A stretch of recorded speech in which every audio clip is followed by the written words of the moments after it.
नमस्कार दोस्तों, साथ में अंकित है। आपको बताएंगे हम आज क्या क्या कभी घूमने का विचार अगर करते हैं तो आप कैसे आ सकते हैं, कैसे अगर आप कितना पर कॉस्ट आपका बंदा बैठ सकता है, कैसे क्या है क्या नहीं है, जो भी डिटेल आपको चाहिए आप इस वीडियो के माध्यम के जरिए आप देख सकते हैं। चलिए तो सबसे पहला सवाल पूछ लेते हैं, क्योंकि भाई मैं आया हूँ और मोहित आया है। तो सबसे पहले तो आपको मैं दिल्ली से ऋषिकेश का बताऊंगा। तो दिल्ली से ऋषिकेश में सबसे पहले किराया कितना लगा? दिल्ली से ऋषिकेश का जो किराया है, मोस्टली अगर आप वैसे नॉर्मल जनरल का किराया लेते हैं तो आपको जो है वहाँ से करीब 100 रुपये 125 पर कॉस्ट पड़ सकता है। और अगर आप स्लीपर लेते हैं, वैसे मेरी मानते हैं स्लीपर लीजिए, आराम से इसमें कंफर्टेबल होकर आप आराम से आते हैं, तो ये आपको टिकट जो है पर कॉस्ट आराम से आपको जो है अराउंड 200 रुपये के अराउंड पड़ेगी आपको पर कॉस्ट आराम से पर पर्सन पर पर्सन। हाँ जी बिल्कुल 200 रुपये। फिर उसके बाद हम उतरे हरिद्वार ना। ये जिस ट्रेन से हमने ट्रैवल करा है, ये ट्रेन जो है हमारी हरिद्वार से आगे जो है कट जाती है, जो ऋषिकेश के लिए नहीं जाती है। इसलिए हमने यहाँ से हरिद्वार से जो है ट्रेन को चेंज करके हम दूसरी ट्रेन के जरिए अब ऋषिकेश पहुँच रहे हैं। दूसरी ट्रेन यानी कि हम हरिद्वार उतरने के बाद ऋषिकेश के लिए हमने ट्रेन लिया है दोबारा। अब कितना टिकट था? 30 रुपये। यहाँ से नॉर्मल जनरल जो टिकट है वो 30 रुपये पर पर्सन था। हम 3 बंदे हैं।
दोस्तों, जैसा कि आपने देखा ऋषिकेश गए हुए थे मैं, मोहित और अंकित, एक और दोस्त था हमारा, मोहित का रिलेटिव था वो।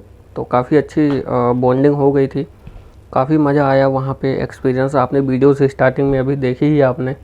और वहाँ पे जो हमने रूम वगैरह लिया था, पूरा वहाँ पे जो व्यू था वो पूरा ऋषिकेश, जो लक्ष्मण झूला, राम झूला वहाँ पे था। बहुत मज़ा आया, बहुत ही ग्रीनरी थी वहाँ पे। और साथ ही साथ आपको ये बताना चाहूँगा, अगर आप जाना चाहते हैं तो हरिद्वार तक ट्रेन जाती है, उसके बाद बस जाती है, और ऋषिकेश तक भी ट्रेन जाती है। तो आपको जो प्रेफर्ड लगे, जो आपको ठीक लगे, उससे आप जा सकते हैं। बाकी बात करें एक्सपीरियंस की, तो बहुत ही अच्छा एक्सपीरियंस था। और साथ ही साथ आपको ये भी बताना चाहूँगा, बहुत ही नॉर्मल खर्चे में शायद हम 3,000-3,500 के आसपास खर्चा हुआ था। शायद लगभग 4,000 के 3,900 समथिंग का खर्चा हुआ था। और एक दिन हम वहीं पे रुके थे, और जिस दिन हम गए थे उस दिन राफ्टिंग की, शाम को वहीं पे रुके। फिर अगले दिन की रिटर्न वहाँ से हमने टिकट करा ली थी दिल्ली की वापस। और एक्सपीरियंस वाइज अगर बात करें तो बहुत ही अच्छा एक्सपीरियंस था राफ्टिंग का। और अगर आप लोग जाना चाहते हैं तो जा सकते हैं। और थोड़े ही दिन बाकी है, फिर बारिश आ जाती है तो शायद बारिश में बंद हो जाता है। तो आप अपने हिसाब से देख लीजिए कि आपको कैसे जाना है। बाकी एक्सपीरियंस जो था बहुत ही अच्छा, और शब्दों में नहीं बयां किया जा सकता। इस वीडियो में बस इतना ही। वीडियो को लाइक कर देना, चैनल को लेना सब्सक्राइब। ब्लॉग ऐसे आपको मिलते रहेंगे, और अगले ब्लॉग में मिलते हैं। इस ब्लॉग में मुझे लगता है बस इतना ही आपको बताना था। और जहाँ भी आप रहते हैं वहाँ से आप ट्रेन अगर सर्च करेंगे तो हरिद्वार का मिल ही जाएगा आपको। और अगर हरिद्वार का नहीं मिलता है तो दिल्ली का ज़रूर मिल जाएगा। तो दिल्ली से फिर और आगे की ट्रेन कर सकते हैं आप हरिद्वार के लिए। ऋषिकेश के लिए भी आप कर सकते हैं, जैसा कि मैंने अभी आपको बताया। तो जैसा आपको ठीक लगे, आप बहुत आसान तरीके से, बहुत ही नॉर्मल खर्चे में आप पहुंच सकते हैं और एंजॉय कर सकते हैं राफ्टिंग को। और जो उसका प्रैक्टिकल एक्सपीरियंस था, जैसा कि आपने देखा, नीचे भी हम उतरे थे, जो बोट थी, नाव थी, और जो राफ्टिंग की थी, उसमें से नीचे भी आप कूद सकते हैं। नीचे ज़मीन पे आपको नहीं नज़र आती है, पानी ही पानी रहता है, ज़मीन पे पैर आपके रहते ही नहीं है जब आपको नीचे उतारा जाता है। आपने वीडियो में स्टार्टिंग में देखा होगा। तो कुल मिला के बहुत अच्छा एक्सपीरियंस था। मोहित का पहला एक्सपीरियंस था, पहली बार वो इस तरह से कुछ पानी में कूदा था, नहाया था नदी वगैरह में। नदी में कह रहा हूँ, गंगा जी हैं वहाँ पर तो। और बाकी मैं तो, मेरे मामा के यहाँ पे यमुना नदी है, वहाँ पे मैं नहा चुका हूँ।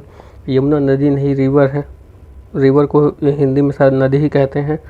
तो मैंने पहले एक्सपीरियंस किया हुआ है। हर की पौड़ी भी हम गए थे वहाँ से। उसके बाद पूरा ब्लॉग मेरे ख्याल से शायद मोहित ने शूट किया था अपने मोबाइल में, बट मैंने नहीं किया था। तो मेरे जो ये विजुअल्स आपने देखा, ये चार्जेबल होते हैं। जो विजुअल आपने देखा तो शायद हमने 3,000-3,500 के आसपास दिया था, और 400-500 रुपये एक पर हेड पड़ा था। मतलब सब लोग मिला कर के देते हैं। मान लीजिए हम 3 लोग थे, और भी वहाँ पे 3 लोग थे, जो कि हम वहाँ पे एक नाव पे थे। तो सब में वो फिर जो सूट का खर्चा है वो बट जाता है। तो वो एक गिम्बल होता है, गिम्बल नहीं, माफ़ कीजिएगा, गोप्रो होता है, जो कि हेड पे रहता है, जो कि आपका कैप्टन होता है, जो चलाते हैं नाव को, जो पूरा उसको गाइड करके बताते हैं कैसे क्या करना है। तो वो उनके हेलमेट पे रहता है, तो वहीं से शूट होता है। तो काफ़ी अच्छा विजुअल आपने देखा, मज़ा आया, बहुत अच्छा एक्सपीरियंस। इस ब्लॉग में इतना ही। नमस्कार।